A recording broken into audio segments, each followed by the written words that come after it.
Assalamualaikum warahmatullahi wabarakatuh. Perkenalkan, nama saya Miftahul Zaman dengan NIM 2111050300993. Prodi Ilmu Al-Quran dan Tafsir. Mata kuliah Tauhid Klasik dan Kontemporer. Dosen pengampu Ibu Hasna Safarina Rashidah MPhil.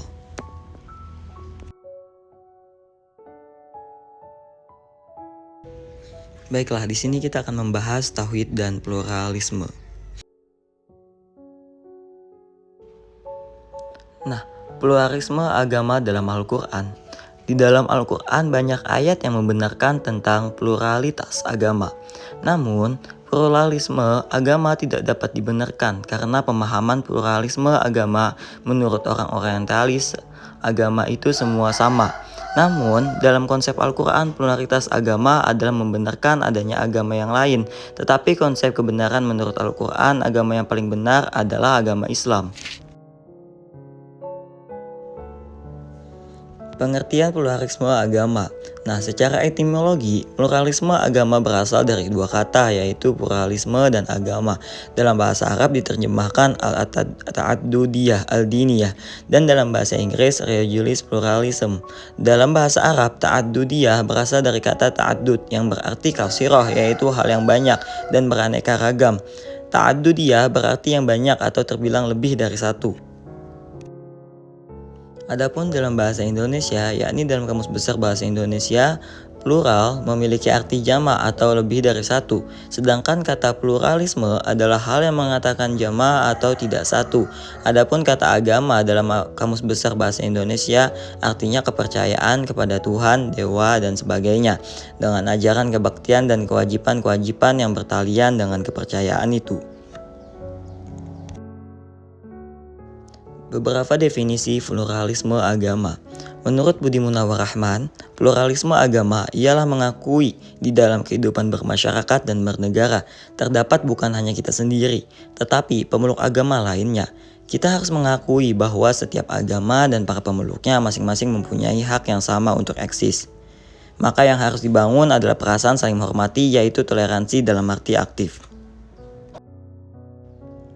Adapun definisi dari Dr. Malik Toha, yakni dalam buku Tren Pluralisme Agama karya Dr. Malik Toha disebutkan bahwa pluralisme agama adalah kondisi hidup bersama, koeksistensi antar agama dalam arti yang luas. Nah, yang berbeda-beda dalam satu komunitas dengan tetap mempertahankan ciri-ciri spesifik atau ajaran masing-masing agama. Nah, yang terakhir, menurut Abdul Muqsid Ghazali menyampaikan pengertian pluralisme agama. Menurutnya, pluralisme agama adalah suatu sistem nilai yang memandang keberagaman dan kemajemukan secara positif, sekaligus optimis dan menerimanya sebagai kenyataan sunatullah dan berupaya untuk berbuat sebaik mungkin berdasarkan kenyataan itu. Ayat-ayat pluralisme agama. Pertama ayat yang membahas prinsip kebebasan beragama, dan kedua ayat-ayat yang menyinggung tentang penghormatan dan pengakuan Islam terhadap agama lain, dan yang ketiga ayat yang menerangkan bahwa kebenaran semata adalah milik Allah Subhanahu wa taala. Nah, adapun ayat yang membahas prinsip kebebasan manusia tertera dalam surah Al-Baqarah ayat 256. Yang mana Allah berfirman dalam Al-Quran, yakni A'udzubillahi minasyaitonirrajim. La ikraha fid din, qad tabayyana ar-rusydu minal ghayy, faman ya'fur bit-taghuti wa yu'min billahi faqad istamsaka bil urwatil wusqa, lam fisama laha, wallahu sami'un alim. Yang artinya, tidak ada paksaan dalam menganut agama Islam. Sesungguhnya telah jelas perbedaan antara jalan yang benar dengan jalan yang sesat. Barang siapa ingkar kepada Tagut dan beriman kepada Allah, maka sungguh dia telah berpegang teguh pada tali yang sangat kuat yang tidak akan putus. Allah Maha mendengar, Allah Maha mengetahui. Quran Surah Al-Baqarah ayat 256. Adapun dalam Surah Al-Kahfi ayat 29, yang mana artinya, dan katakanlah Muhammad, kebenaran itu datangnya dari Tuhanmu. Barang siapa menghendaki beriman, hendaklah dia beriman. Dan barang siapa menghendaki kafir, biarlah dia kafir. Sesungguhnya kami telah menyediakan neraka bagi orang yang zalim. Jika mereka meminta pertolongan, mereka akan diberi air seperti besi yang mendidih dengan menghanguskan wajah. Itulah minuman yang paling buruk dan tempat istirahat yang paling jelek. Quran Surah Al-Kahfi ayat 29. Selanjutnya ayat-ayat yang menyinggung tentang penghormatan dan pengakuan Islam terhadap agama lain. Pertama, pengakuan Islam secara umum terhadap agama lain ada dalam Quran Surah Al-Baqarah ayat 148 yang berbunyi walikulli wijhatu huwa muwalliha fastabiqul khairat aina ma takunu ya'ti bikumullahu jami'a innallaha ala kulli syai'in qadir, yang artinya dan setiap umat memiliki kiblat yang menghadap kepadanya, maka berlomba-lombalah kamu kepada kebaikan, di mana saja kamu berada pasti Allah akan mengumpulkan kamu semuanya, sungguh Allah Maha Kuasa atas segala sesuatu. Quran Surah Al-Baqarah ayat 128.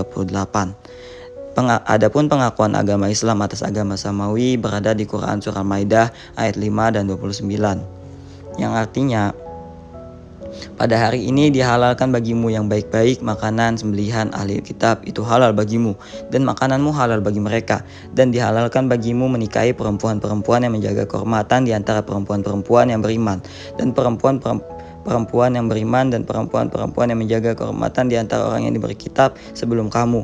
Apabila kamu membayar mas kawin mereka untuk menikahinya, tidak dengan maksud berzina dan bukan untuk menjadikan perempuan piaraan, barang siapa yang kafir setelah beriman maka sungguh sia-sia amal mereka dan di akhirat ia termasuk orang-orang yang rugi. Quran Surah Maidah ayat 5.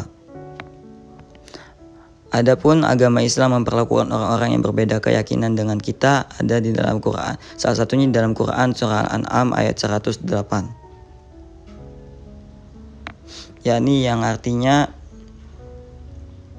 dan janganlah kamu memaki sembahan yang mereka sembah selain Allah, karena mereka nanti akan memaki Allah dengan melampaui batas tanpa dasar pengetahuan.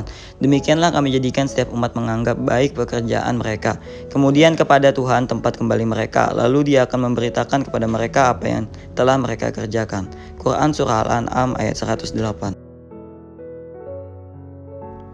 Ayat yang menerangkan bahwa kebenaran semata adalah milik Allah. Pluralisme tidak saja mengisyaratkan adanya sikap bersedia mengakui hak kelompok lain untuk hidup, tapi lebih dari itu, mengharuskan ketersediaan untuk bersikap adil kepada kelompok lain atas dasar perdamaian dan saling menghormati. Pertimbangan semacam ini mempunyai pertimbangan teologis yang sangat mendalam dan memperkuat dasar toleransi positif. Karena menuntut kita melihat kepercayaan orang lain dengan rasa hormat tanpa harus merelatifkan kepercayaan kita sendiri. Pengertian semacam ini membawa harapan bagi semua agama, karena semula menganut prinsip yang sama untuk secara bertahap menemukan kebenaran asalnya, kebenaran yang tunggal, tauhid, sehingga semuanya akan bertumpu pada suatu titik pertemuan yang dalam Al-Quran disebut sebagai kalimah sawa. Oleh karena itu, salah satu rujukan Cak Nur ketika mengungkapkan titik pertemuan kalimah sawa dari berbagai agama, beliau mengutip firman Allah Subhanahu wa taala dalam Quran surah Al-Imran ayat 64 yang mana Allah Subhanahu wa taala berfirman, Qul ya ahlal kitab ta'allau ila kalimatin sawa'in bainana wa bainakum alla na'buda illallah wa la nusyrika bihi syai'a wa la yatahiza ba'duna ba'dun arbaban min dunillah fa in tawallaw Fakulu asyhadu bi anna muslimun, yang artinya, katakanlah Muhammad, wahai ahli kitab, marilah kita menuju kepada satu kalimat pegangan yang sama antara kami dan kamu, bahwa kita tidak menyembah selain Allah dan kita tidak mempersekutukannya dengan sesuatu pun, dan bahwa kita tidak menjadikan satu sama lain Tuhan-Tuhan selain Allah. Jika mereka berpaling, maka katakanlah kepada mereka, saksikanlah bahwa kami adalah orang muslim. Quran surah Al-Imran ayat 64. Kesimpulannya, pluralisme agama adalah sikap saling memahami dan menghormati kepercayaan agama lain tanpa menghilangkan ciri-ciri dan ajaran kita sendiri.